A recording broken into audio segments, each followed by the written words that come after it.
Hoy sean bienvenidos a este colegio, tal vez muy pocos de ustedes, porque todos los demás ya han sido bienvenidos en más de una ocasión.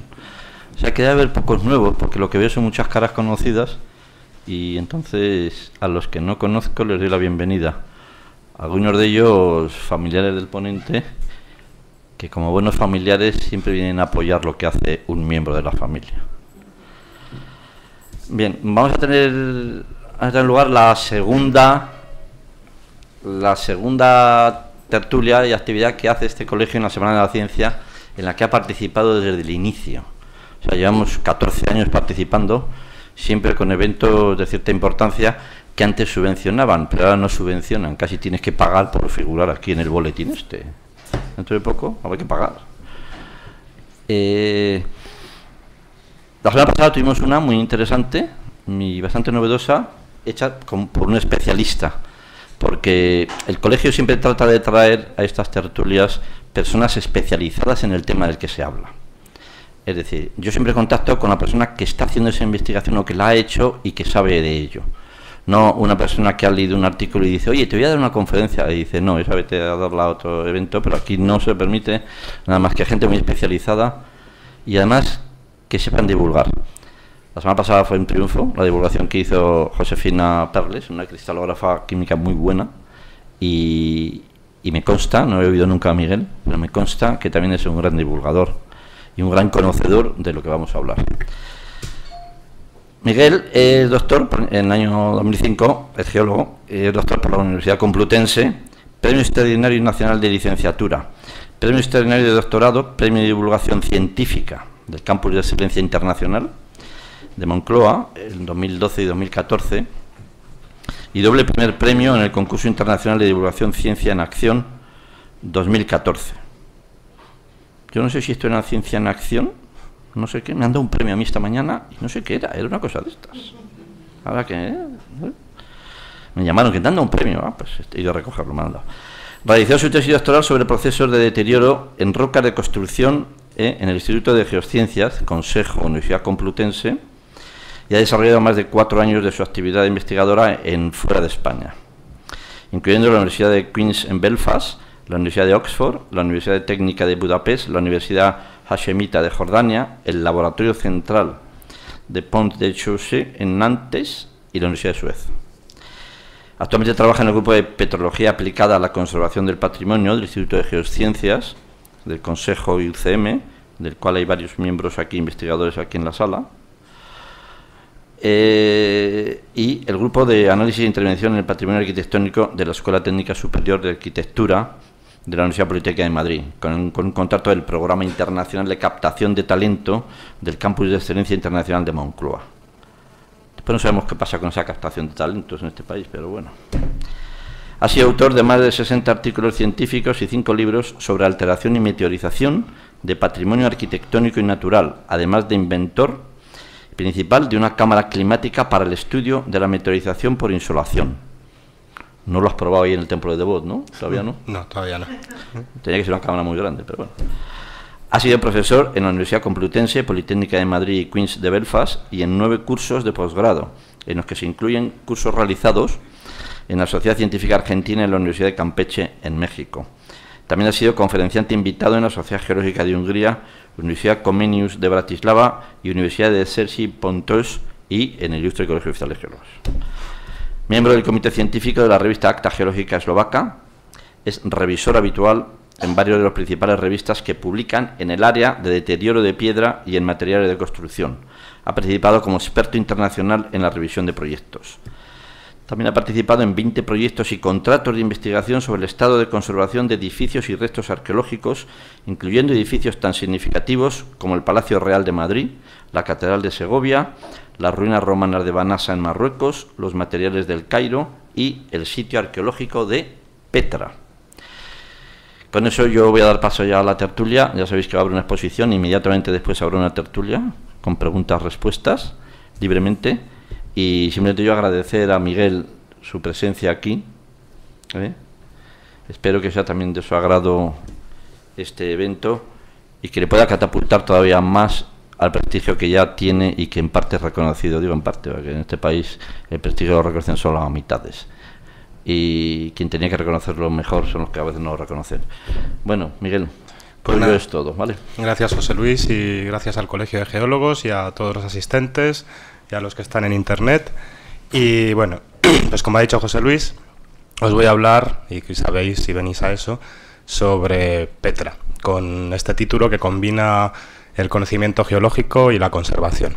Aunque más que de la conservación voy a hablar del deterioro, pero son dos realidades que quizás alguno de vosotros, y voy a suponer en vosotros que no tenéis ninguna formación geológica ni que sois geólogos, pero muchos a lo mejor os preguntáis qué hace un geólogo hablando de conservación y de monumentos.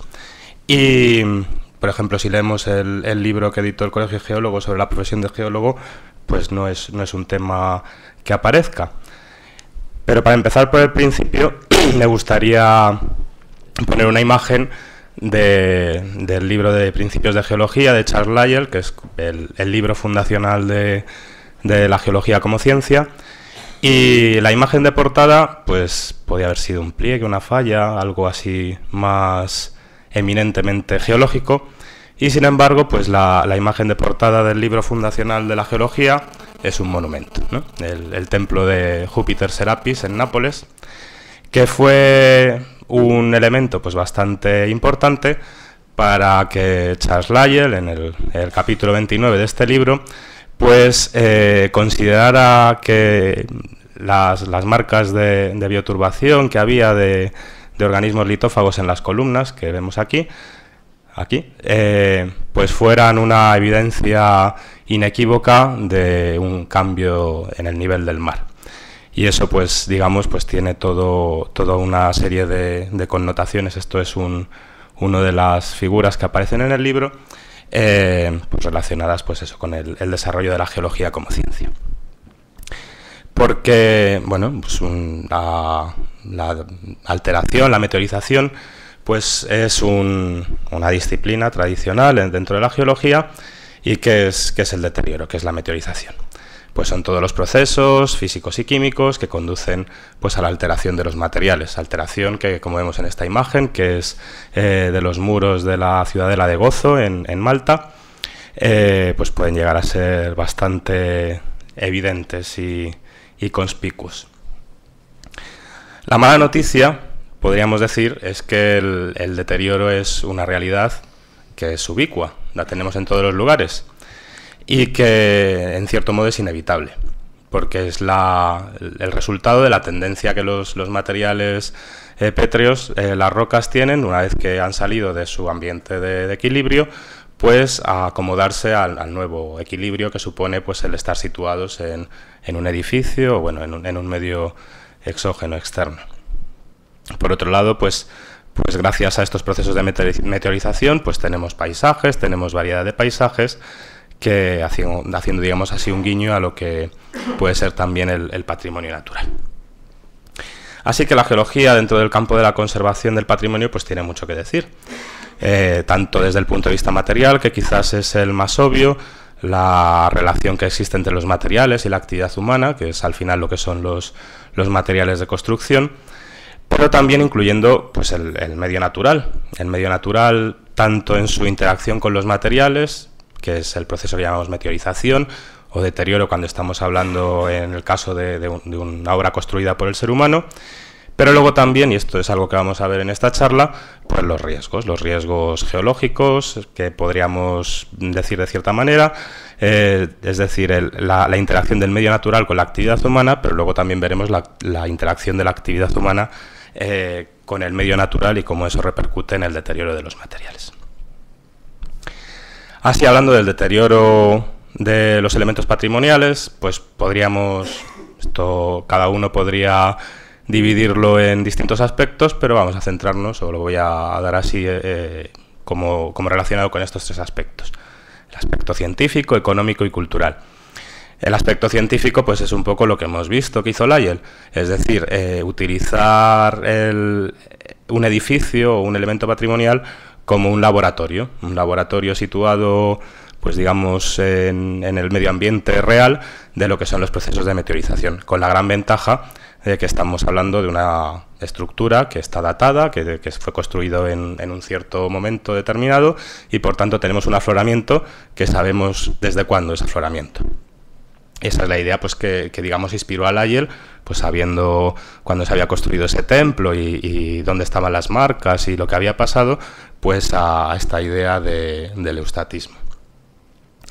Pero luego, pues evidentemente, tenemos el aspecto económico relacionado con el patrimonio y su deterioro y el aspecto cultural. El aspecto económico también quiero hacer así un poco de historia de la geología y fijarme en William Smith, ¿no? Y tenemos aquí las casas del Parlamento que pues todos conocemos, aunque sea solo de imágenes. Pues en 1834 sufrieron un incendio bastante importante, del que, por ejemplo, pues hay, si a alguno le gusta Turner, hizo toda una serie de pinturas al respecto de este incendio de las casas del Parlamento. Pues cuando se decidió que había que reconstruirlas, pues fue precisamente William Smith, en 1838, el que se encargó de buscar cuáles eran los materiales más adecuados, de buscar las canteras, digamos, que iban a proporcionar el material para esta reconstrucción. Conectando con otra, digamos, interés mío desde el punto de vista de la investigación, que es el deterioro generado por los incendios, pues podéis ver aquí toda esta rubefacción, estos sillares que están enrojecidos, pues eso precisamente lo generó un incendio y concretamente pues ese incendio de 1834. Así que podemos ver aquí sillares pre-William Smith, post-William Smith y de antes de ayer. Podemos ver pues todas, digamos, esas fases de reconstrucción.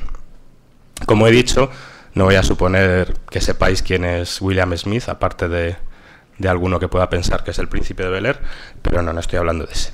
Estoy hablando de pues uno de estos, llamémosle, protogeólogos, que en 1815 pues hizo el primer mapa geológico, que lo hizo pues en Inglaterra y Gales, y es el que vemos en esta imagen.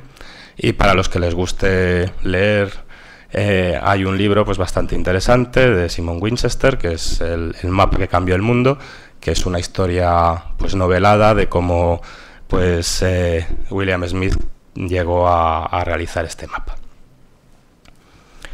Yendo a un concepto más moderno del aspecto económico, pues al final, pues cuando hablamos de materiales de construcción, hay que darse cuenta que la piedra natural, dentro de lo que son los minerales industriales, pues supone casi la mitad o más, alrededor de la mitad del valor de la producción de todos estos minerales industriales, que para los que no seáis geólogos, pues son aquellos que no son ni energéticos ni metálicos, y que evidentemente pues se usa para obra nueva, pero también para restauración. Y si hablamos ya del patrimonio y del turismo patrimonial, que sería, digamos, una de las industrias principales relacionadas con el patrimonio, pues por ejemplo en el caso de España eso supone un 8% del Producto Interior Bruto de España. Y si tenemos en cuenta que, por ejemplo, 509 edificios que están declarados como bienes de interés cultural en España están incluidos en la lista roja de patrimonio, es decir, son edificios que se considera que están en especial peligro, quizás nos extraña que el gasto total en conservación del patrimonio en España suponga solamente pues menos del 1% del Producto Interior Bruto para, digamos, soportar una industria que supone pues un 8% de lo que es la riqueza del país.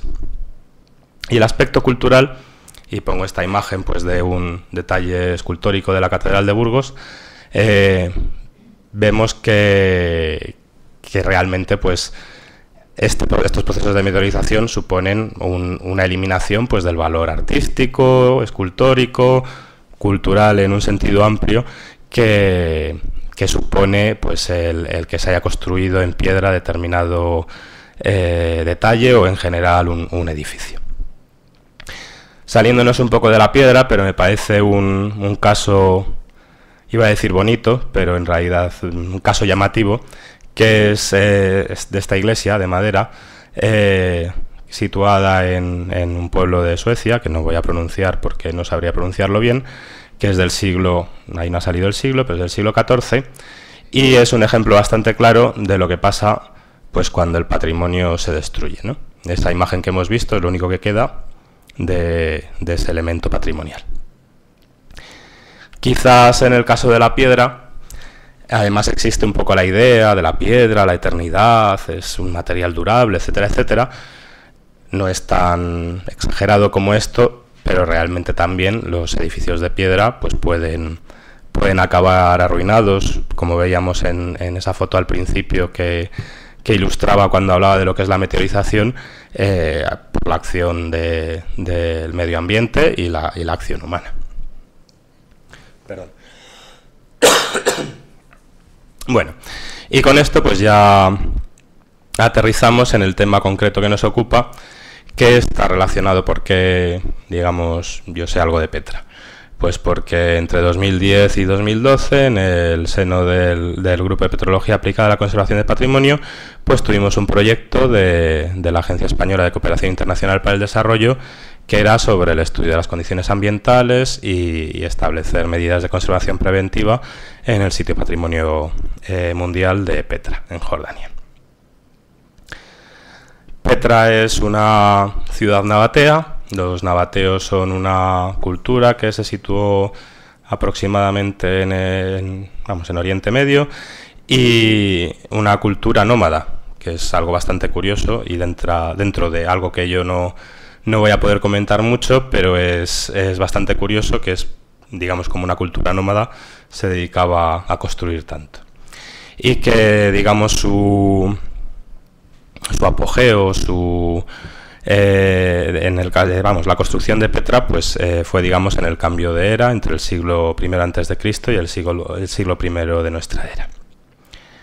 El sitio arqueológico de Petra pues está compuesto por más de 800 fachadas excavadas en la roca, de la cual quizás la más conocida es esta, que es lo que llaman el tesoro, la tesorería.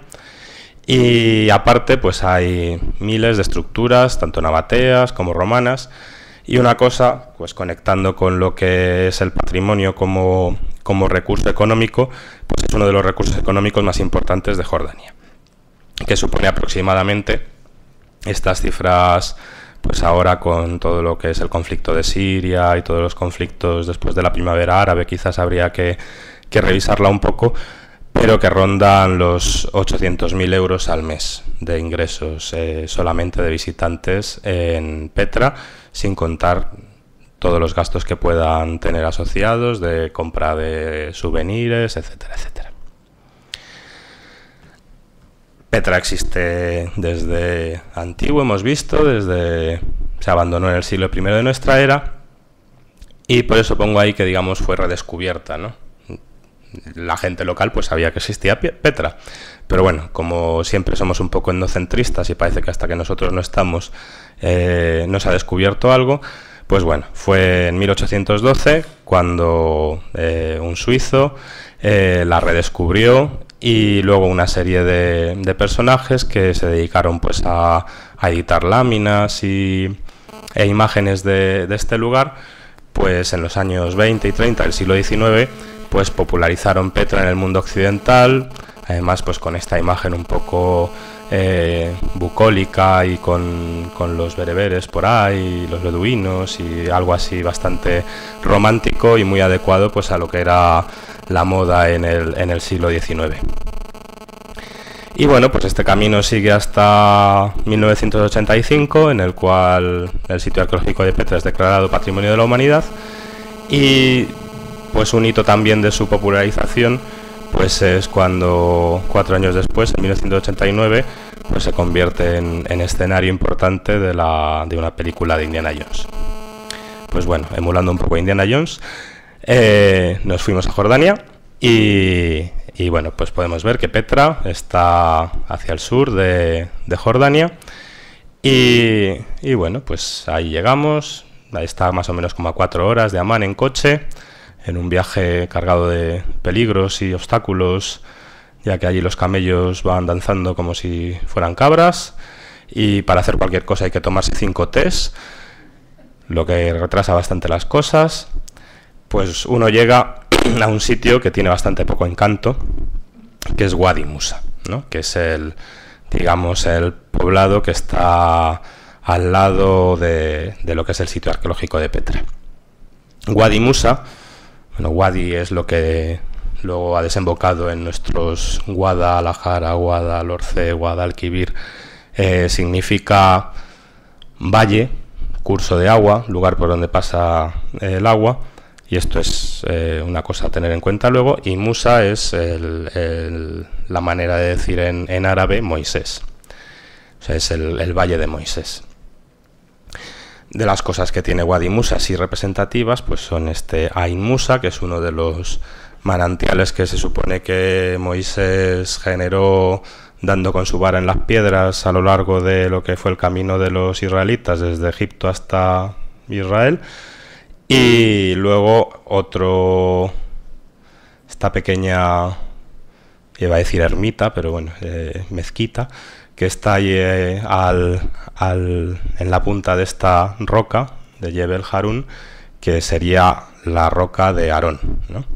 Jebel es roca, peña, de ahí Gibraltar, el Gib de Gibraltar viene de Jebel, ¿no? De Gibraltar es la roca de un tal Tarik, que era un bereber. Entonces Aarón era hermano de Moisés y se supone que está ahí enterrado. Pero bueno, estas dos cosas son anecdóticas si lo comparamos pues con lo que es el sitio arqueológico de Petra. Digamos, Wadi Musa estaría donde estoy yo.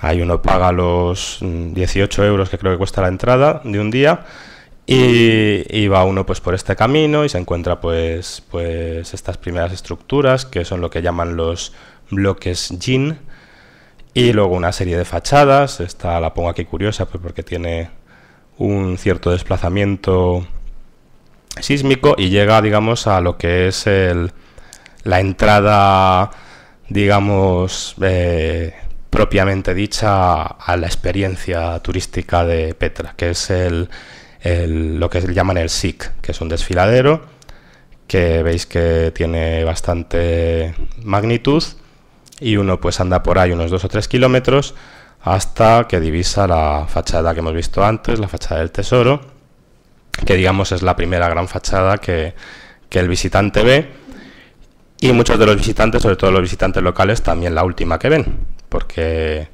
para mucha gente pues este es el final del camino, ya han visto el Tesoro y se vuelven.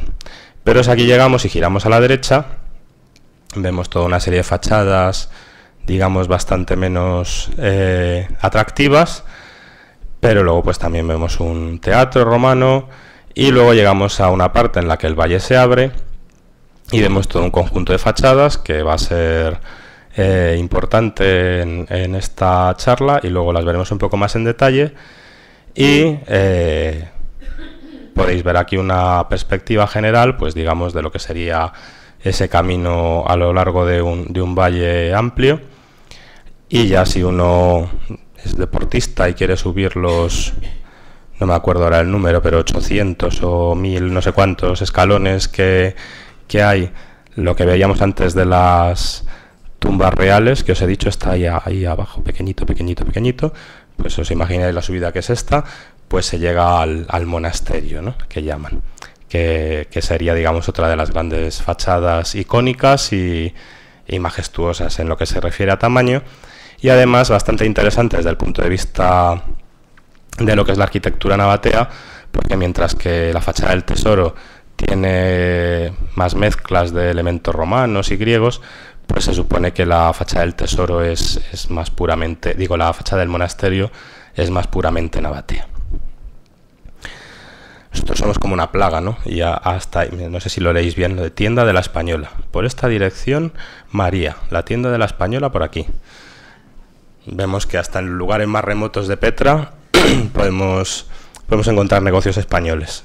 Es una mujer española que está casada con un beduino, que luego vamos a ver por ahí en una foto, y bueno, pues todo el mundo que nos veía pues nos preguntaba, nos decía, nos hablaba de esta María. No la llegamos a conocer, pero nos hablaron mucho de ella. Pues digamos desde el punto de vista topográfico, para que os hagáis una idea, esto es Wadi Musa, esto de aquí es el poblado beduino, que es un desarrollo de de casas pues bastante infravivienda que se hicieron para los beduinos, porque hasta el año 1985, que se declaró Patrimonio de la Humanidad, los beduinos vivían en estas fachadas y en las salas, que luego veremos cómo son, que hay dentro de estas fachadas, que para lo majestuosas que son las fachadas, las salas, cualquiera de ellas es más pequeña que esta. Y este sería, aquí es donde están los bloques Yin, el Sikh, este desfiladero, el tesoro estaría por aquí, las tumbas reales por aquí y el monasterio aquí arriba. Y vemos pues todo este valle de suelo plano entre dos bloques, digamos, levantados. Y desde un punto de vista geológico, pues tenemos principalmente dos formaciones que son cámbrico-ordovícicas, y que en el mundo, digamos, de Oriente Medio y Norte de África, y sobre todo relacionado con un poco lo que es la historia del uso de la piedra en construcción, a veces se les ha dado el nombre general de areniscas nubias, pero vamos a ver que unas y otras pues no tienen nada que ver. Entonces tenemos estas dos formaciones, la naranja y la roja, que son miembro medio y superior de la formación Umisrin, que es cámbrica, y luego la formación Disi, que está por encima, que es ordovícica, y luego pues toda una serie de rellenos recientes. Esto es un manto de debris que está relacionado pues con la ocupación, y luego bueno, pues cuaternarios varios. Aquí tenemos una imagen general para que veáis, digamos, la diferencia que existe a primera vista entre esta formación Disi más clara y que da un aspecto así más aborregado, ordovícica, y la formación Umisrin cámbrica. Un poco más en detalle, pues vemos que la formación Umisrin tiende a ser de colores rojizos, tiene alto contenido en hierro, tiene así una apariencia abigarrada, etcétera, etcétera. Y la formación Disi pues es una, digamos, no tiene tanto contenido en hierro. Podemos ver estratificaciones cruzadas de alto ángulo. Esto es una de estas formaciones que antes es como lautrillas que se interpretaban, digamos, de una manera, y que ahora pues parece que lo que son depósitos de dunas, etcétera, etcétera. Y para verlo, digamos, en el contexto de la roca y el monumento, pues aquí tenemos una de estas tumbas reales excavada en la formación Umisrin, y los bloques Yin en la formación Disi. Entonces la gran pregunta, ya digamos hemos hecho un poco del recorrido geológico y ahora el recorrido de conservación, ¿no? Pero si conservamos algo es porque está en peligro. ¿Está Petra en peligro? Pues sí, ¿no? Tiene una serie de amenazas, que se podrían decir muchas, pero bueno, 5 es un número que a mí me gusta mucho, y entonces pues he escogido aquí 5 puntos para desarrollar, que son el abandono de la gestión tradicional del agua, los fenómenos de ladera, que vamos a ver que también está relacionado con el agua, y principalmente los alrededor de 2.000 visitantes al día que recibe, que son una procesión de gente yendo y viniendo pues por todas las zonas de este sitio arqueológico. Luego procesos de meteorización, sobre todo sales y sales relacionadas con la temperatura, y la mala gestión de los recursos, ¿no? Eso también quiero dar una pincelada al respecto. Prueba de estas amenazas es que Petra ha sido incluida varias veces en una lista que hace un organismo que es el World Monuments Fund, y es esta lista del World Monuments Watch, que es la lista de los 100 monumentos más amenazados del mundo. Pues Petra ha estado varias veces en esa lista de los 100 monumentos más amenazados del mundo. Perdón. Pues empezando por el primer punto, que es este de la gestión tradicional del agua. La verdad es que las imágenes que hemos visto de Petra resulta un poco curioso hablar del agua en un sitio que parece extremadamente seco. Pero no hay que olvidar que ahí vivieron los nabateos, y vivieron los nabateos durante 2 siglos. Es decir, tan mal no se debía de estar. Y sí es cierto que es un sitio árido, pero es un típico sitio árido con precipitaciones episódicas muy fuertes. De hecho, hablando de esta parte de los riesgos, que de hecho si uno ve la página web de Petra, hay que tener cuidado cuando uno está en la temporada de lluvias, porque como empieza a llover, pues se producen ahí riadas bastante frecuentes, y además vamos a ver, digamos, qué producen estas avenidas de agua. Pero una cosa que pasa a veces desapercibida para el visitante normal son todas las estructuras que están relacionadas con el agua en el sitio arqueológico.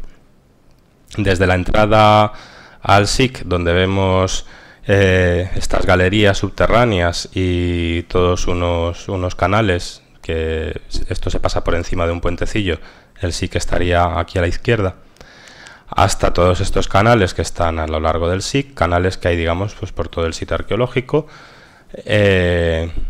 canales además bastante elaborados y pues con distintas capas de mortero, a veces tienen arcilla, etcétera, etcétera.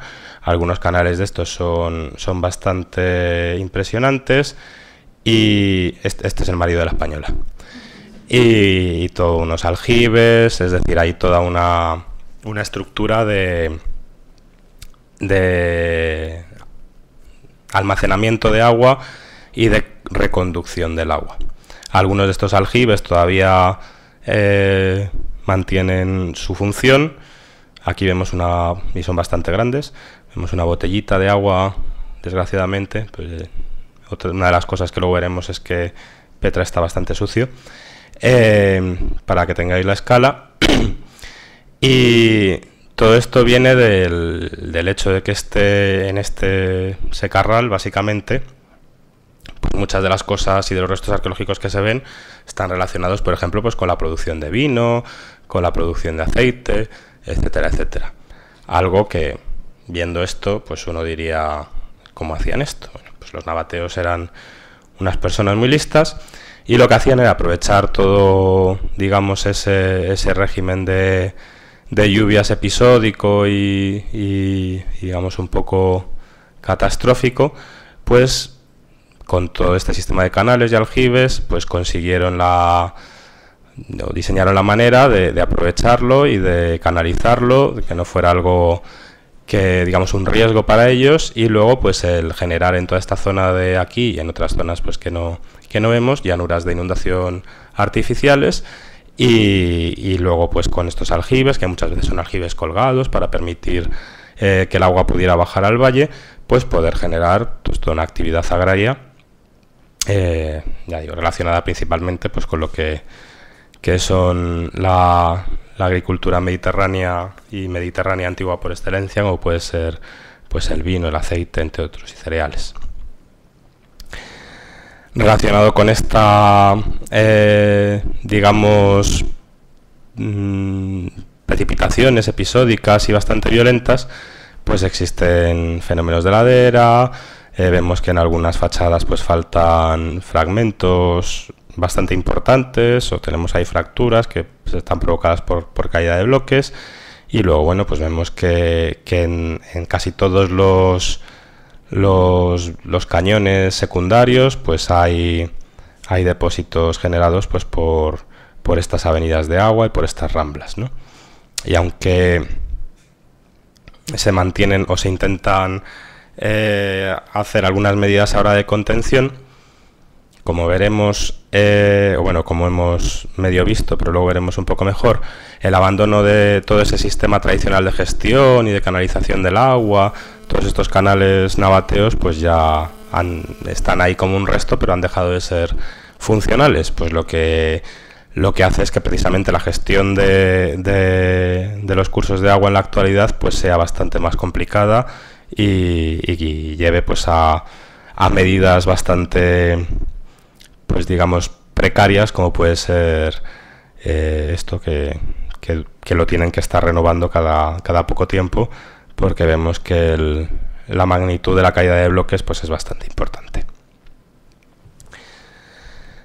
Dentro de la actividad humana, os decía antes que los beduinos vivieron en Petra hasta 1985, y aunque ya no viven en Petra, pues siguen comerciando y digamos es su medio de vida. De hecho, muchas veces el balance entre lo que pueden hacer los beduinos en Petra, cómo ven los beduinos Petra, cómo ven los beduinos los órganos de gestión del parque, que claro, son como una amenaza, etcétera, etcétera. Ellos se ven como realmente los primeros protectores del lugar, y en cierto modo lo son porque al final es su medio de vida, pero sí que es cierto que hay una diferencia de cultura, y hay dentro de los beduinos pues hay también sus clases sociales, sobre todo desde el punto de vista de sensibilidad hacia la conservación.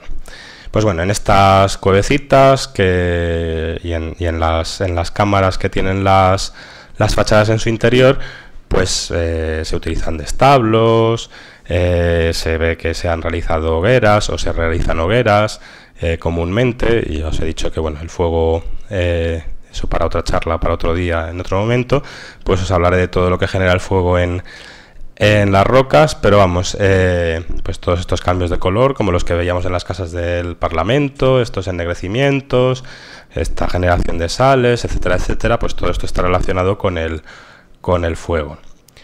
Y pues está bastante relacionado pues con el deterioro de las fachadas, o sea, la parte interior de las fachadas. Aparte de eso, bueno, pues los beduinos en su día, al parecer les gustaba mucho disparar, y siempre que había una celebración pues pegaban tiros, cosa que siguen haciendo, pero pues en algún momento de su vida decidieron que utilizar los detalles escultóricos de las fachadas como dianas pues era una buena idea. Perdón. A esto pues hay que unir pintadas, por todos los sitios hay pintadas, todo el mundo quiere demostrar su amor a la gente en los muros de Petra. Aquí tenemos un caso curioso e interesante en el cual tenemos pintadas cohabitando con grafitis nabateos. Esto es escritura nabatea, no sé si se ve muy bien desde donde estáis vosotros, aquí se ve un poco más, y bueno, pues estos son grafitis modernos en árabe diciendo no sabemos el qué. Y luego algo bastante común, pues esto que vemos aquí, que no sé si necesita mucha explicación, pero una de las explicaciones que tiene es que si vemos pues también la página web de Petra, donde nos explica pues todas las cosas que hay, pues nos habla de los servicios que hay en el sitio, ¿no? Y dice que hay servicios en el centro de visitantes, que es en la entrada, y luego 30 metros más allá de donde está el centro de visitantes, y ya. Entonces uno puede ir al servicio cuando paga la entrada, y si se le ha olvidado, pues cuando han dado 30 metros. Pero luego ya hemos visto la escala del sitio, pues ya el resto del día o se aguanta o desgraciadamente utiliza otro tipo de servicios. Y luego, bueno, actividades de lo más remotas, como puede ser esta boda improvisada de la que fuimos testigos una vez que estuvimos ahí, en la fachada del Tesoro. Todo esto se relaciona, pues, aunque pongo esta imagen porque me gusta mucho, me parece muy adecuada en lo que se refiere pues eso, al turismo de masas, y cómo el turismo se ha convertido o se ha adoptado dentro de la cultura de consumo masivo. Y pues el Louvre, no sé cuántos cuadros de Leonardo tendrá, 20, pues tú puedes ver tranquilamente 19 de ellos, pero que no se te ocurra querer ver la Gioconda, pues no puedes. Y luego una cosa interesante, que hay gente que piensa que si paga una entrada para entrar en un sitio, eso le convierte en inmortal. Y es algo que, ya que aquí pongo dos casos así que he observado en viajes, Parece que muchos por el hecho de pagar una entrada, y es especialmente relevante pues en sitios ya sea completamente de patrimonio natural, como puede ser la Calzada de los Gigantes en Irlanda del Norte, o sitios como Petra o por ejemplo el sitio arqueológico de Pafos en Chipre, que mezclan un poco el patrimonio arquitectónico pero en un ambiente cultural. Pues hay gente que piensa que como ya paga una entrada y está, digamos, en un ambiente musealizado, pues puede ponerse a la orilla de un mar encrespado y el mar no se lo va a comer, o puede estar ahí con su niño tranquilamente al lado de esto que tendrá una caída de unos 10 metros y que no se va a caer nunca, ¿no? Pues eso también pasa en Petra, donde los beduinos pues nos contaban numerosas historias de gente que ellos tenían que ir a rescatar, pues porque no respetaban todo esto que se dice de tener cuidado con las lluvias, cuando hay lluvias, o subirse a donde sea y luego pues no saber poder bajar o que les pasase cualquier cosa, incluido pues finales trágicos para estas historias. Pues pasamos al siguiente punto, y ahí es, digamos, un poco donde nuestra acción fue más directa, que fue en el estudio pues de la meteorización por sales y los procesos térmicos, ¿no? Y como os decía, pues de las tumbas reales fue uno de las, digamos, de los objetos de este estudio, en el cual comparamos una tumba en una zona muy transitada dentro de lo que cabe, porque hay los turistas son vagos y ya digo, todos llegan al tesoro. Aquí suben pues solo un porcentaje de ellos, al monasterio casi no sube nadie, ¿no? Entonces pues comparamos el monasterio con uno de los edificios de aquí. Bueno, pues las tumbas reales os las presento un poco así más de cerca. Pues son esta tumba palacio, la que llaman tumba corintia, la tumba urn, que es una de las pocas en las cuales no solo hay fachada excavada en la roca, sino que también hay elemento construido, porque de hecho, bueno, en todo el sitio arqueológico de Petra solo hay un edificio exento. Y la tumba de la Seda. La llaman tumba de la Seda, pues por cómo se ven los distintos colores así en la fachada, que es algo pues muy bonito y que le ha dado nombre, pero que viene del hecho de que es la que está más meteorizada, ¿no? Y aparte pues tenemos aquí todas estas alveolizaciones, y así pues elegimos esta tumba para nuestro estudio.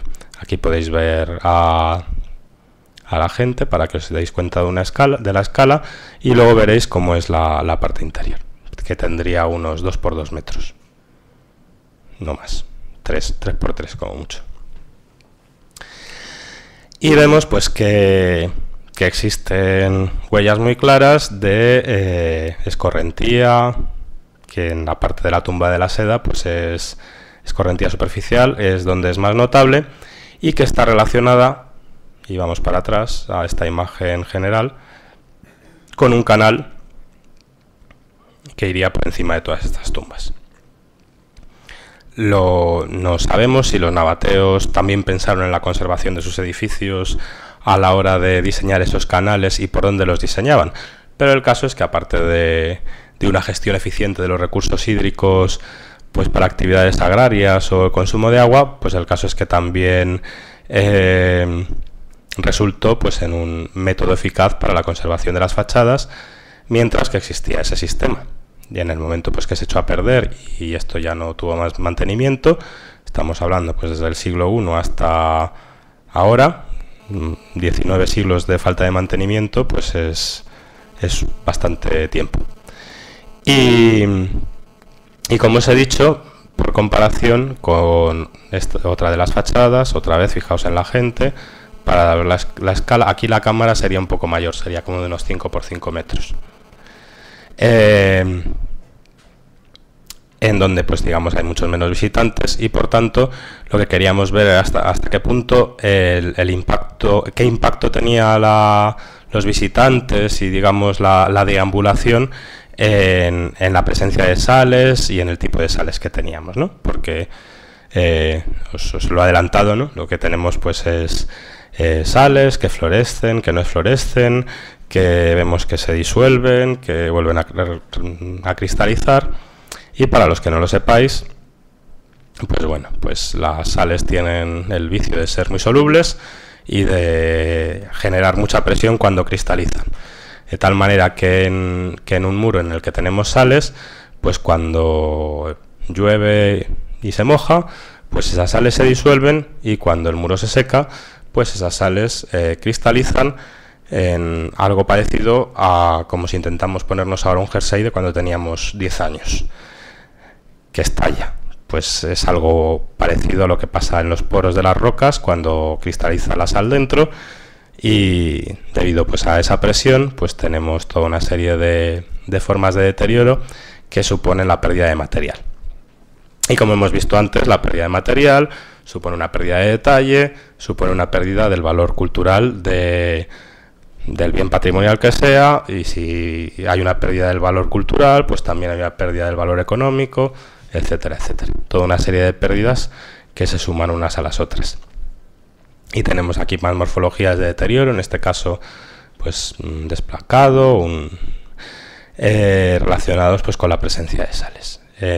Todas estas en la fachada de la Seda. Pues allí fuimos con nuestros equipos y nuestra voluntad y nuestros ayudantes, porque era imposible hacer nada allí sin que viniera algún chavalín. Algunos de ellos, se llamaba Mohamed, pues nos traía botecitos con agua de muestra, vamos, para que lo analizáramos. Pues como sabía que estábamos buscando agua, pues nos traía ya los botecitos. O cualquier piedrecita que se encontraba por el suelo, pues nos la daba por si la queríamos recoger como muestra. Estos nos intentaban más vender postales, pero bueno. Y el caso es que se recogieron una serie de muestras, y luego pues algo que fue, digamos, entra dentro de lo novedoso, pues que se utilizó la técnica de Raman portátil para ver también, pues minimizar la toma de muestras en estas zonas. Veis aquí que Mohamed otra vez está señalando ese punto, ese 3, y ya os he dicho, pero aquí acaba la cámara, ¿no? Aquí tenéis que añadir pues a lo mejor como 40 centímetros más. Esa es la cámara que hay aquí dentro, en la tumba de la Seda, esta que habéis visto, que era bastante grande. Y en ese punto que está ahí señalando Mohamed, pues vemos que tenemos muchas sales, y tenemos algunas sales un poco exóticas comparado con lo que es el contenido general de sales en el sitio, como son esta singenita y polialita.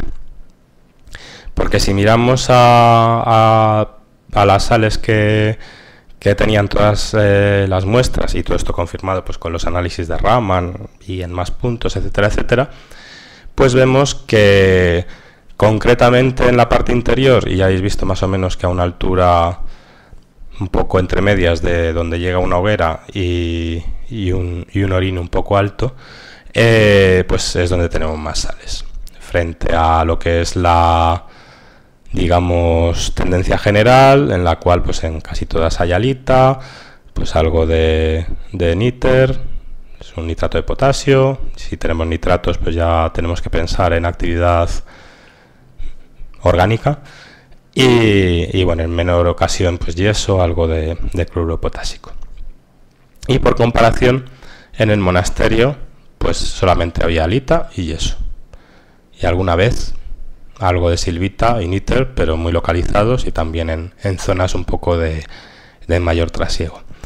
Con lo que concluimos que realmente, y ya hemos visto que digamos el deterioro por sales es algo bastante importante en estas fachadas, pues la actividad humana era una fuente de, bueno, actividad humana directa e indirecta, ya sea la actividad humana o los animales asociados a la actividad humana, pues realmente tenían y habían tenido un impacto muy importante en lo que es, digamos, la alimentación de sales dentro de estos muros. Pero luego pues también nos interesaba saber, porque veíamos estas zonas por donde caía el agua, pero luego pues vemos zonas que están menos deterioradas, zonas que están más deterioradas, un poco cómo era la dinámica de eso, pues relacionado también pues con el contenido en humedad, y con, esto es un mapa de conductividad eléctrica, y vemos zonas pues que están relacionadas con lo que es las distintas capas dentro de esta formación Ummisrin, pero luego tenemos también zonas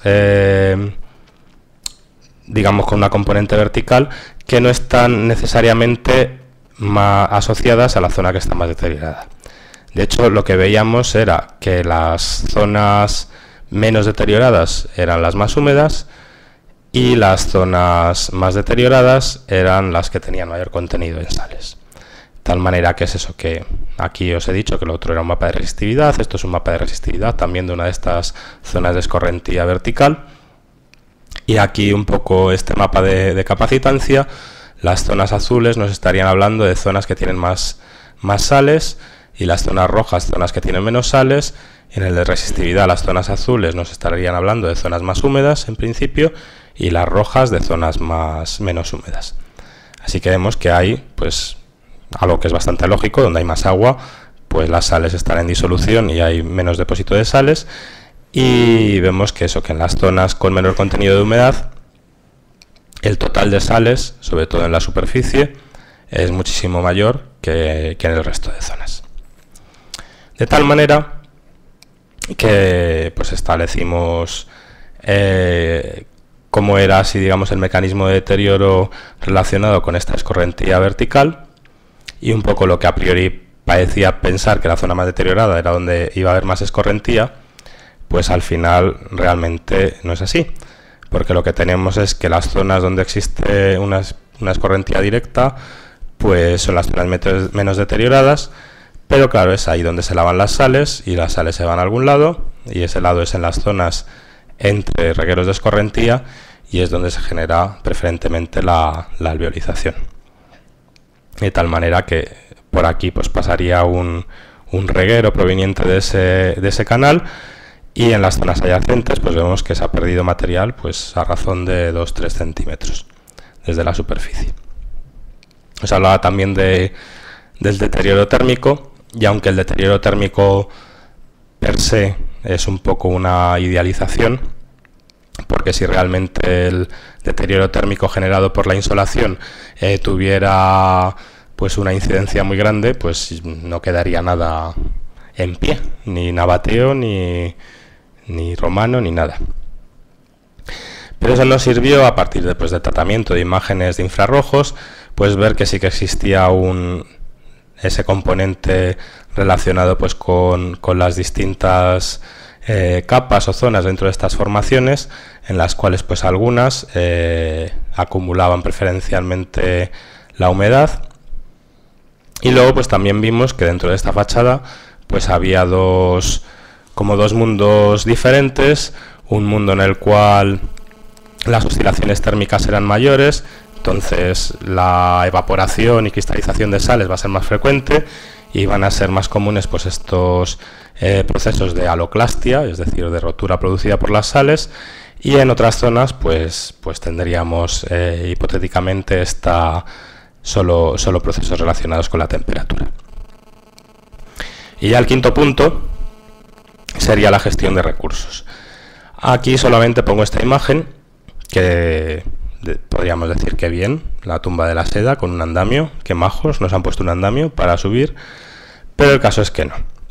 Y de hecho nuestra relación con el sitio arqueológico de Petra pues tuvo al final sus momentos así interesantes, porque existe un hecho, que es que pues Petra es un lugar muy atractivo y que atrae a investigadores de muchos sitios, y lo que es el comité gestor de Petra está encantadísimo, por un lado, de que haya investigadores que vayan ahí a trabajar, pero lo que ellos quieren es que les digas al final haz esto y ganarás más.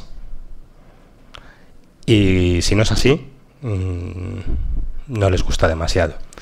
De hecho, vamos, hablando ya pues con investigadores de otros países, pues se vio que un caso común es ese, en el cual pues tú haces las investigaciones que sea, tú les mandas los resultados de la investigación, los artículos que has publicado, las conclusiones a las que has llegado, pero ellos dicen, bueno, vale, sí, ¿y qué?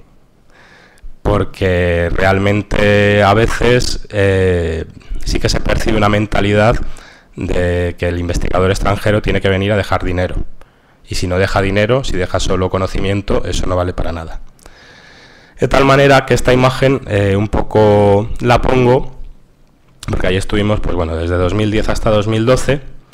En 2012, la última vez que fuimos ahí, pues ya nos escoltaron para entrar a recoger unos sensores que habíamos dejado en nuestra visita anterior, y descubrimos que había gente que había empezado a trabajar ahí y que pues un investigador de prestigio alemán pues estaba haciendo otra investigación, y en ningún momento pues el comité gestor de allí pues dijo, ay, pues que hay otros españoles que están haciendo lo mismo, porque en realidad había cosas que coincidían, vamos, y que coinciden en esta investigación. De tal manera que no hay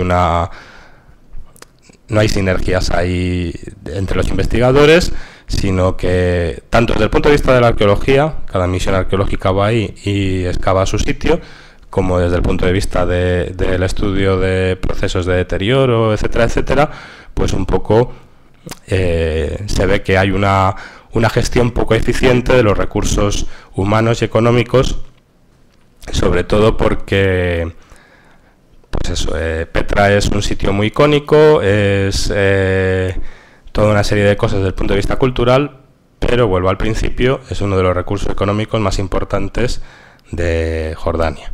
Jordania, que es un país que, excepto por lo turístico, es bastante pobre. Aunque, os hablaba por contaros así una anécdota, os hablaba del radón portátil, pues la vez que lo llevamos no nos lo querían dejar entrar porque decían que íbamos a buscar oro y que les íbamos a robar el oro. Todo el mundo sabe que Jordania es conocidísima por su oro, ¿no? Esto es una ironía para los que no sepan de geología. El caso es que, pues eso, quería acabar con esta reflexión en lo que se refiere a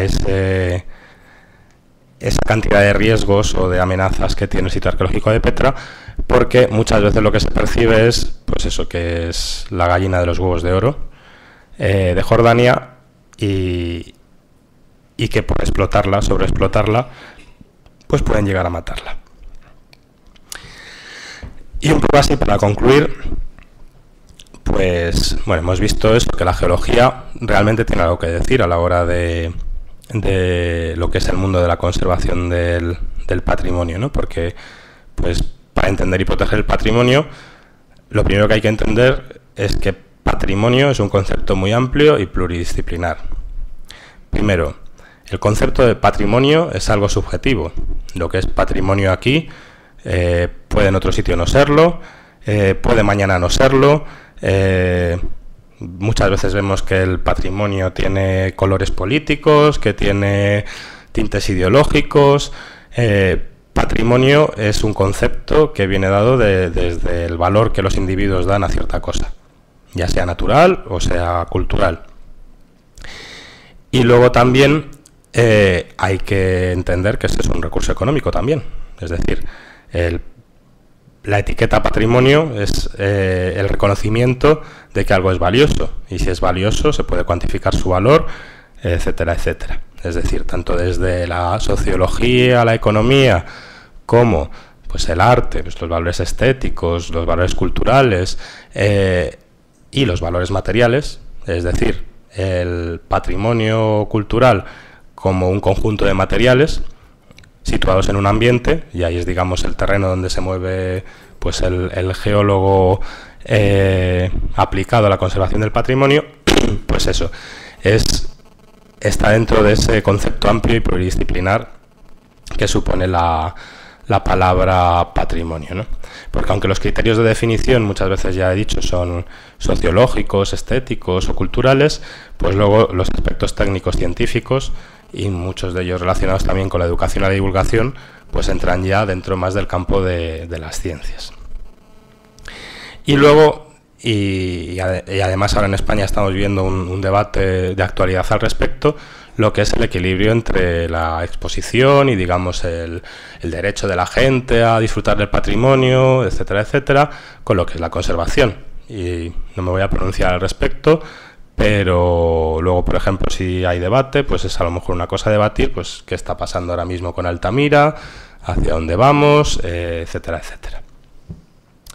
Y luego pues hay que darse cuenta de eso, de que en la actualidad hay, digo aquí cientos, pero podrían ser miles de lugares, tanto de patrimonio cultural, como de patrimonio natural, como de patrimonio mixto, que están en riesgo irreparable de pérdida. Porque una de las cosas que tiene la pérdida del patrimonio es que una vez que lo has perdido, se perdió. Y ya sea pues por causas naturales, pero muchísimas veces son por causas antrópicas. Pongo aquí esta nota porque estoy involucrado en una acción COST que lo que estudiaba específicamente era lo que se perdía por culpa de incendios en la Unión Europea en cuestión de patrimonio, y se llegaron a cifras de más de un edificio diario perdido por causa del fuego en la Unión Europea. Y luego lo que os comentaba antes de esta lista de patrimonio de 100 sitios más amenazados, pues este, por ejemplo, es el mapa de este año. Aquí tenemos dos, uno es el Parque Güell y otro es una iglesia que desconocía, de San Pedro en la provincia de Cuenca, pero bueno, vemos que nadie está libre de tener un sitio patrimonial en peligro. Y bueno, pues desgraciadamente en las zonas de conflicto, pues una de las víctimas de los conflictos son los elementos patrimoniales. Y bueno, con esta imagen, esto de aquí es un arqueólogo que le gustaba mucho Petra, este KW Russell, y decidió enterrarse allí, digamos, viendo todo lo que era el sitio de Petra al que había dedicado su vida, ¿no? Con esta imagen pues os doy las gracias por escucharme y espero pues que tengáis preguntas, y si no las tenéis, pues que esta charla os haya hecho pensar un poco en esta relación geología y patrimonio.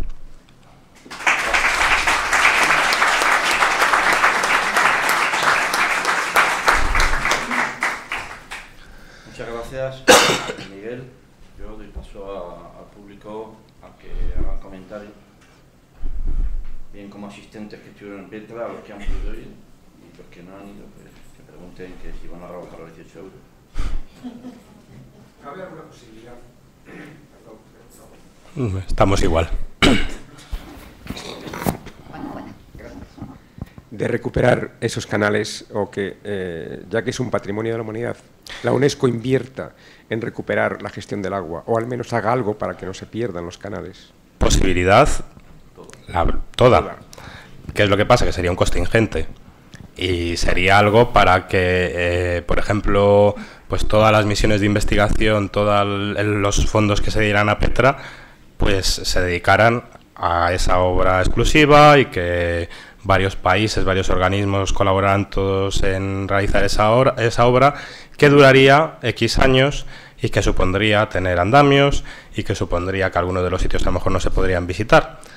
Por tanto, aunque eso fuera una medida que mejorara la conservación a largo plazo, pues ahí están los conflictos entre el largo plazo y corto plazo.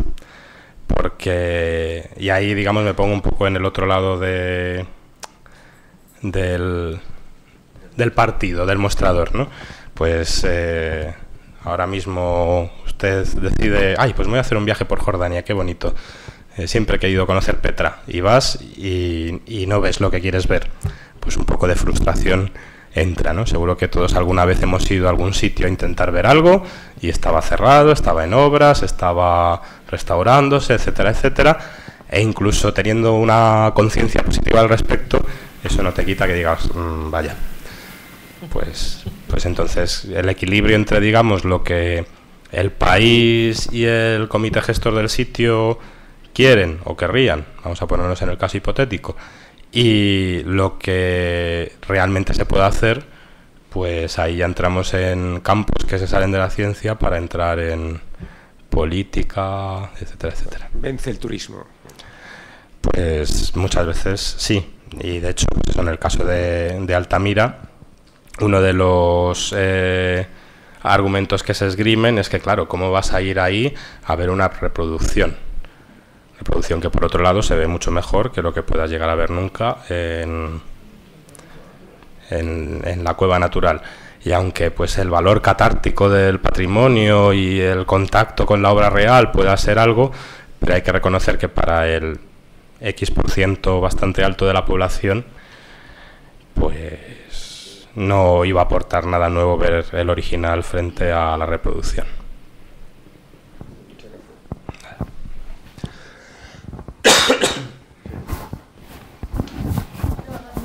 Es que es por el streaming, no por nada, porque si no, no te escuchan. Vale, perdón. Que relacionado con lo de los canales, ¿hasta el año 85 estaban en funcionamiento? No, eso en el momento que los nabateos se fueron, pues... O sea, solo hasta los... Sí. Vale. Sí, quería preguntar si la gestión del sitio arqueológico está centralizada administrativamente o hay conflicto entre diversas administraciones en el lugar. Hay conflicto. Sí, bueno, y la segunda parte ya con esto, si hay demanda por parte de la unidad o unidades de gestión del sitio sobre la necesidad de tener una especie de mapa de riesgo, de zonas bajo especial peligro y por lo tanto que necesitarían especial protección. Con respecto a la primera pregunta, vamos, lo voy a llamar ministerio, no sé exactamente cuál sería la traducción, departamento, lo llaman el departamento, el Ministerio de Cultura, digamos, va por un lado y luego está el Ministerio de Turismo. Y el órgano gestor de Petra pertenece al Ministerio de Turismo. Y está enfrentado con el Ministerio de, digamos, Cultura, que sería el que iría pro conservación. Es decir, dentro de lo que es la política del Ministerio de Turismo, va a primar el que sea un sitio turístico. Y ahí pues hay un conflicto de intereses. Y con respecto a lo de los riesgos, y eso es una opinión un poco subjetiva desde nuestra percepción cuando estuvimos ahí, se suele funcionar bastante ad hoc. Es decir, si existe un problema en un sitio, se atiende a ese problema en ese momento concreto. Por ejemplo, lo que hemos visto de las medidas en los digamos, no me sale ahora la palabra, en los cañones más pequeñitos y eso, pues lo ponen, si se rompe, pues lo reponen, mientras no se rompa, pues bien está. Mientras no se caiga una piedra y haya un peligro, pues tampoco no hay una estrategia común, no hay un plan director del sitio. Quisiera hacer una pequeña de geología fácil para el público y otra relacionada con la aparición de sales directamente implicadas con el tema orgánico, ¿no? Con las sales orgánicas. La primera geología es relativamente fácil. Cuando uno visita Jordania, para los que yo he ido, es bastante habitual que bajando a Petra sigas hacia el sur y o bien vas al desierto de Wadi Rum o bien te vas a Aqaba. Cosas. En el sitio de Rum hay unas areniscas que parece que son las mismas de Petra, ¿no? Sí, de hecho lo de la formación Umisrin y Disi, los nombres Umisrin y Disi vienen de Wadi Rum. En Wadi Rum lo que se ve muy bien es que están todas apoyando sobre un basamento de granito también muy antiguo.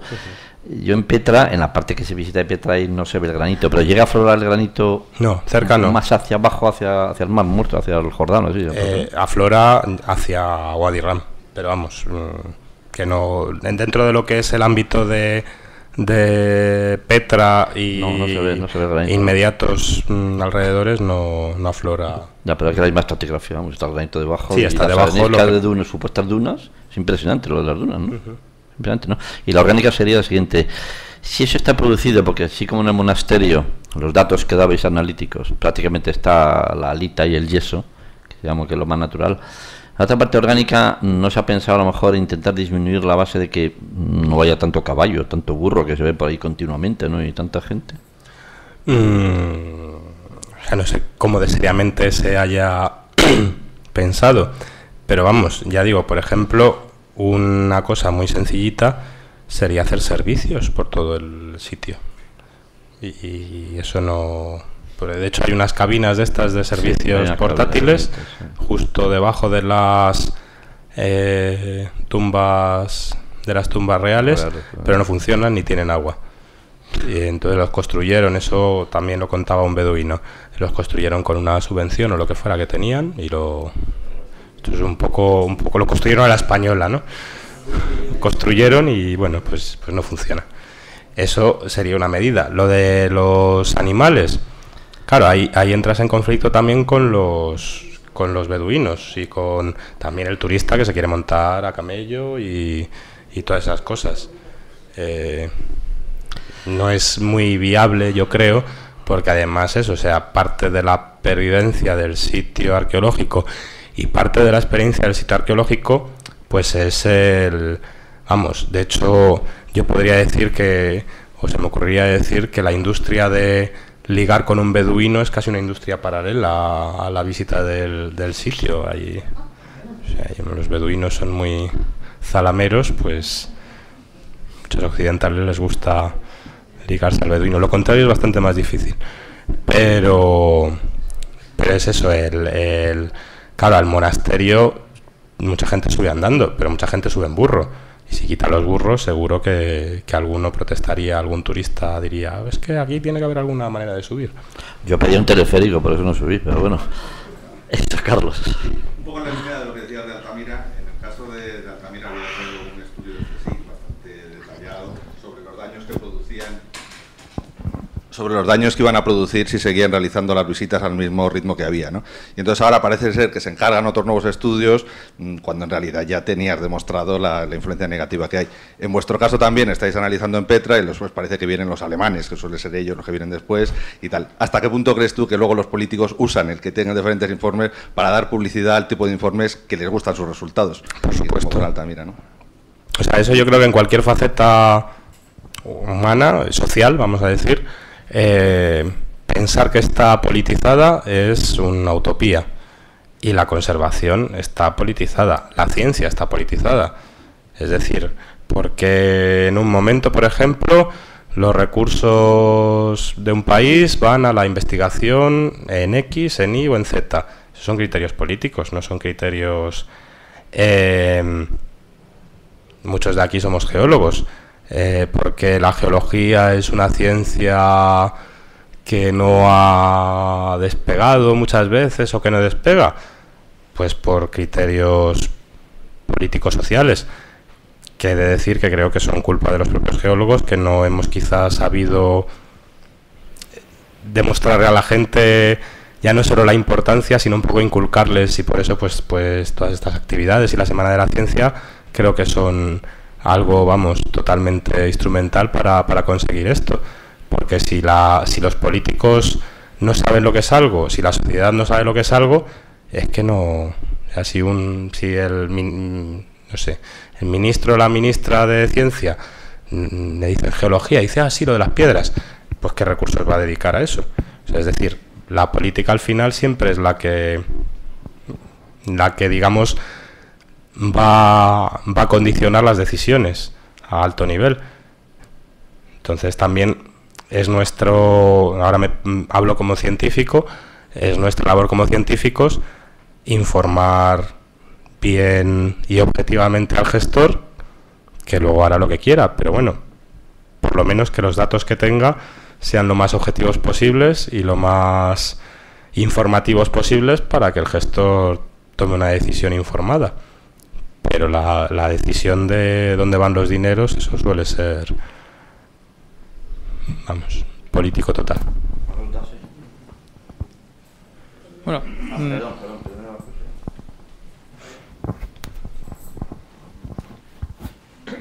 Bueno, a mí me ha quedado bastante claro que uno de los agentes de deterioro de la piedra son las sales. Parece que la gestión del agua sería vital como elemento, digamos, preventivo de ese deterioro. Además de una gestión, en fin, correcta del agua y además del problema de los animales que ha sido ya bien tratado, ¿existiría algún otro remedio aplicable específicamente a ese mundo digamos, del poder destructivo de las sales? Has usado ahí una palabra que es remedio. Bueno, remedio, prevención o alivio. No, pues eso, o corrección. Remedio y prevención frente a lo que has dicho después, que es corrección. Para prevenir, lo único que podemos hacer es que no haya más introducción de sales y que no exista humectación y desecación. Hay una parte que no podemos controlar, a no ser que pongamos un paraguas de 20 kilómetros encima del sitio, y como no vamos a hacer eso, pues bueno, hay una parte que es natural y es inviable, pero las dos digamos estrategias que has comentado tú pues son las que hay. La eliminación de, bueno, iba a decir la eliminación de animales y personas, ¿no? Pues no. La gestión correcta de la deambulación de animales y personas en el sitio evitaría, al menos en gran medida, que entren nuevas sales. Por ejemplo, que los canales fueran funcionales, que haya mayor humectación y desecación, que no sea la que con la lluvia va a haber. Eso es lo único que podemos hacer en lo que se refiere a prevención. Y en lo que se refiere a corrección, es decir, ya no estamos hablando de una conservación preventiva, sino de una actuación remediativa de algo que está hecho, pues es bastante complejo, porque es que desalar todo una montaña pues es un poco también inviable. Y además, si no, en cualquier proceso de deterioro, si no eliminas la causa, no previenes la causa, lo único que vas a hacer es poner un parche y va a empezar otra vez el proceso. Así que eso es importante, lo de la prevención, tanto en el caso de Petra como en cualquier otro caso, incluso en el caso de nuestras casas, vamos. O sea, si muchísimas de los problemas, tanto estructurales como de conservación en general de los edificios, vienen por la falta de mantenimiento.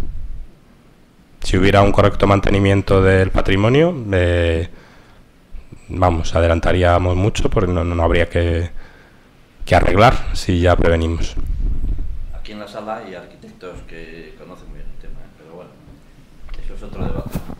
¿Tengo más preguntas?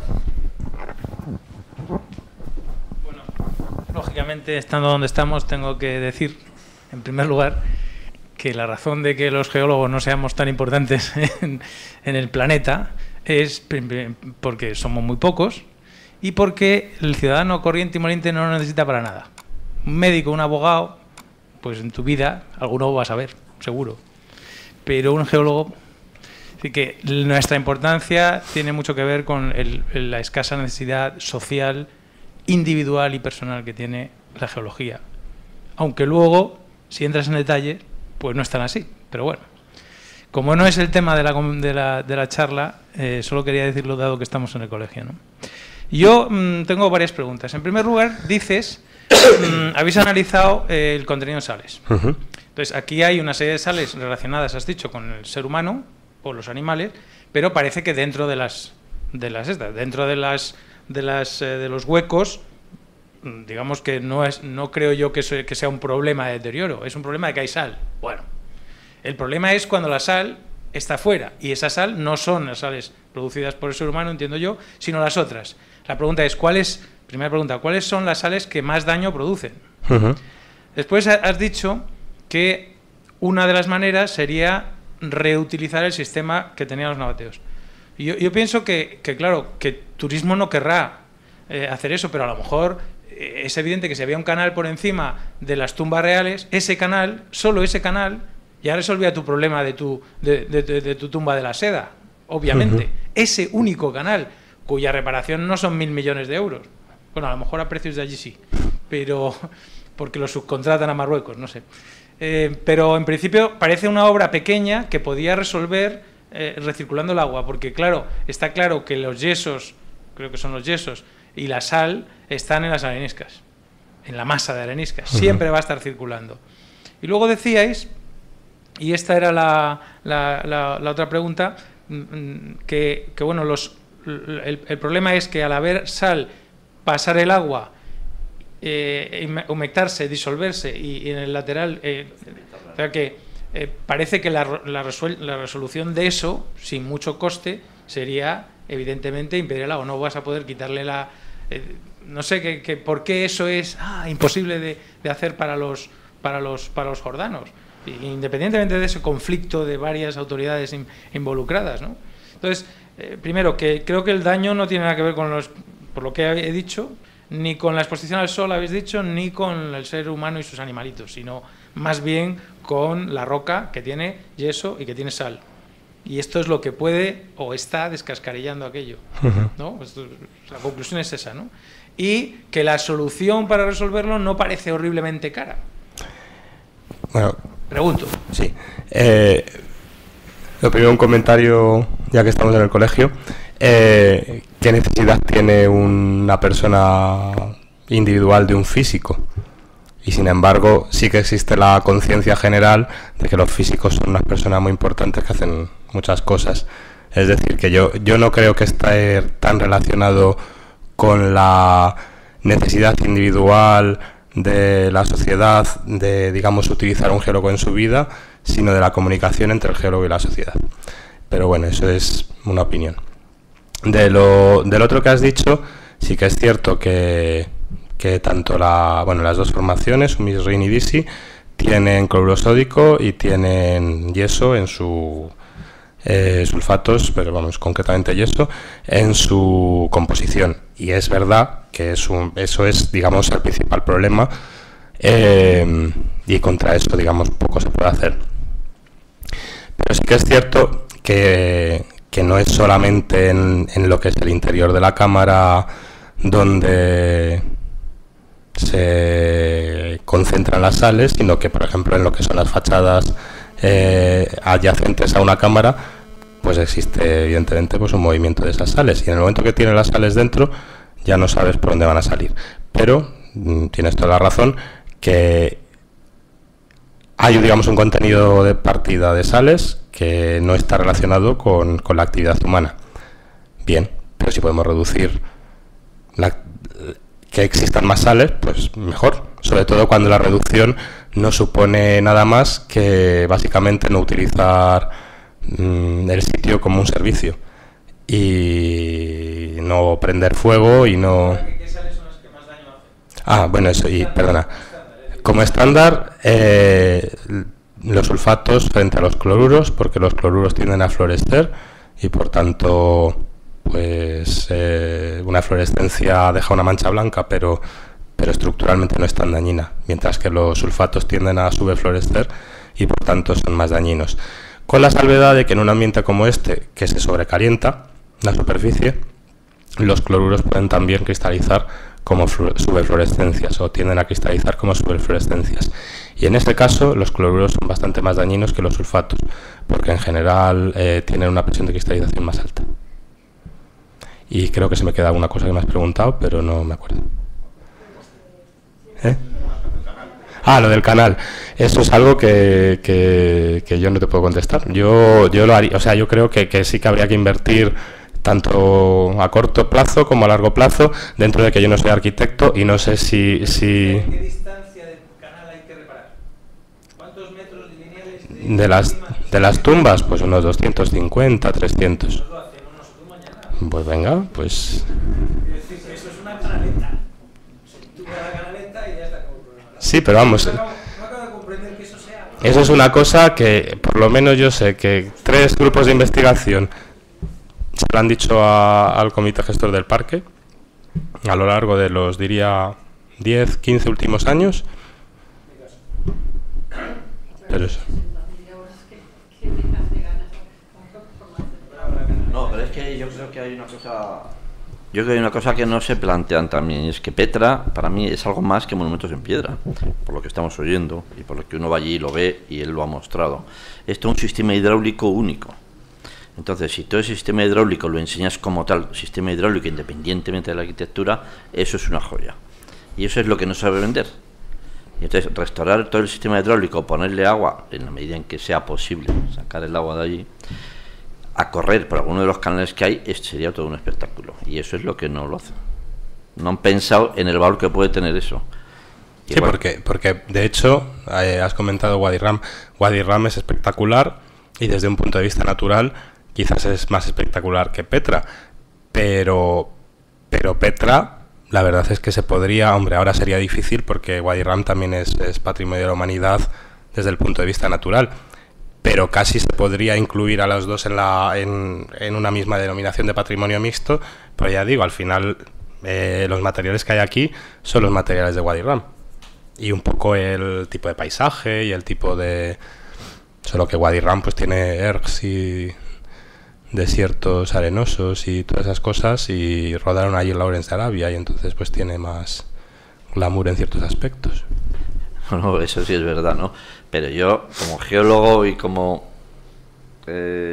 turista, a veces, claro, los geólogos, cuando hablamos de turismo, el paisaje lo vemos casi siempre en clave geológica, independientemente de la belleza estética que puede tener el simple paisaje, ¿no?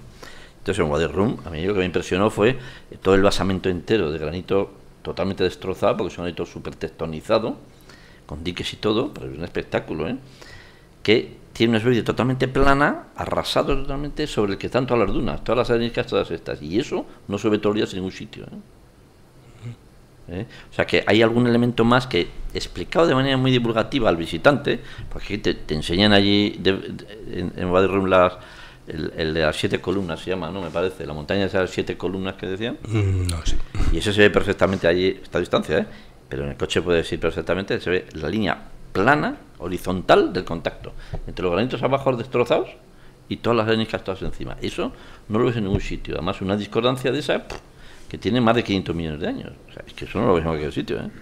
Entonces, bien explicado, tiene mucho glamour y mucho interés científico-cultural, incluyendo, como decía yo, todo el sistema hidráulico de Petra, que es que no se le dice nada al visitante, solo pasa por el desfiladero, mira, un canal, sí, le da igual. He visto en una foto, una de ellas por lo menos,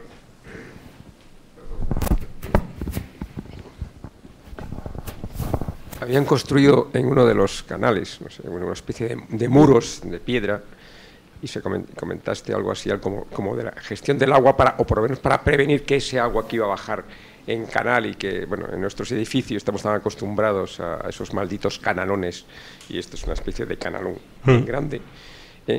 ¿Eso tiene algún tipo de funcionalidad o solamente es cortar el agua para que no baje en torrente y se lleve a algunos turistas y a algunos burros en turista? ¿Dicen los muretes que hay para que no caigan rocas o...? En los pequeños barrancos laterales. Esto es para que las piedras no maten a un turista. Es que me recuerda mucho a los muros árabes en el Mediterráneo. Drenar, bueno, el Mediterráneo y todo el mundo. Esos muros precisamente capacitan en hacer terrazas, drenan el agua, sirven precisamente para garantizar como una gestión alternativa del agua que baja por esa torrentera. No solamente es cuestión de... Esta zona es la zona de visita, digamos. Y las únicos muretes que hay son estos, y son, pues sí drenan un poco, pero vamos, que no es para que el agua vaya a ningún sitio, sino para que no se lleven al turista. ¿Preguntas más?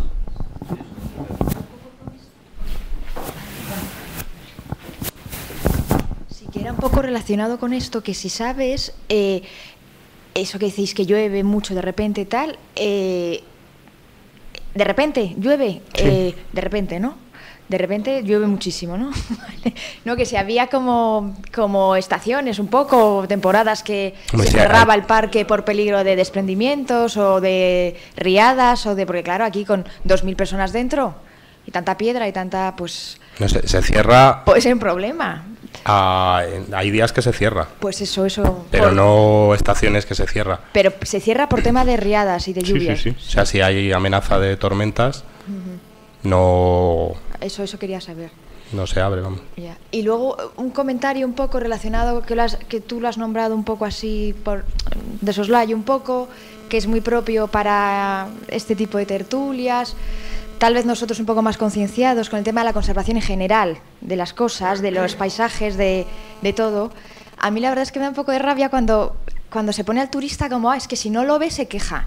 El turista, vamos, yo como turista, pues vamos a lo que me dejen ver. Que que como el turista, si está esto medio cerrado, pues hay cuántas hectáreas tiene esto para ver, pues si hay unas cuantas fachadas que no se pueden ver, pues no se pueden ver, que me da un poco de rabia. ¿Cómo el turista no va a ver Altamira? Pues no lo vemos, que lo que pasa es que interesa porque pagamos, y entonces me da un poco de rabia cuando nos utiliza al turista como que parece que es que somos los que decidimos lo que se ve o lo que no se ve, y no es así. En fin, nada, un pequeño comentario ya. Yo ya, un poquito para caminar, dos cosillas. Lo de las estaciones, allí solo hay dos estaciones, la del verano y la estación de los autobuses, y no hay más. Has hablado al principio y después no ha vuelto a salir y yo no lo desconocía, vamos, lo pensaba, pero no lo desconocía. Has hablado de terremotos, de señales de terremotos.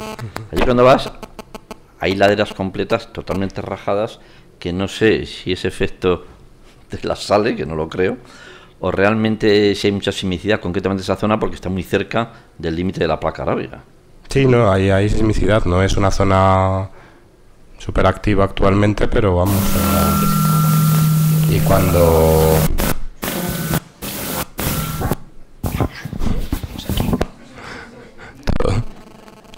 todo lo que es la falla del Mar Muerto, pues lo pasa al lado.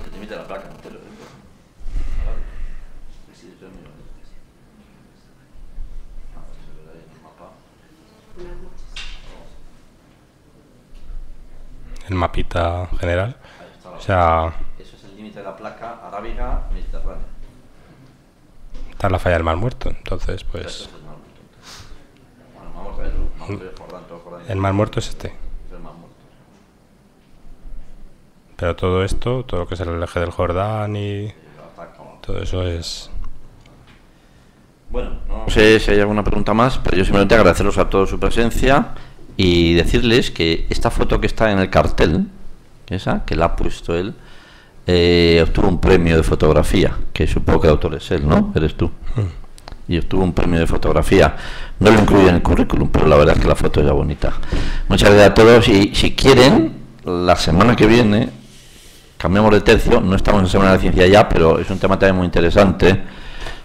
El tema de los tsunamis en España, todo en el sur de España, van a explicar la red que se ha instalado hace pocos meses, la Red Nacional de Alerta de Tsunamis, que se lo estaba exigiendo ya varias instituciones y todavía no estaba instalada. Pues va a venir a explicarlo el Instituto Geográfico Nacional de cómo es. Entonces, todos aquellos que tengan propiedades en Cádiz, en la costa, en Huelva y tal, que vayan vendiéndolas o haciéndose un seguro, ¿vale? Muchas gracias. Gracias.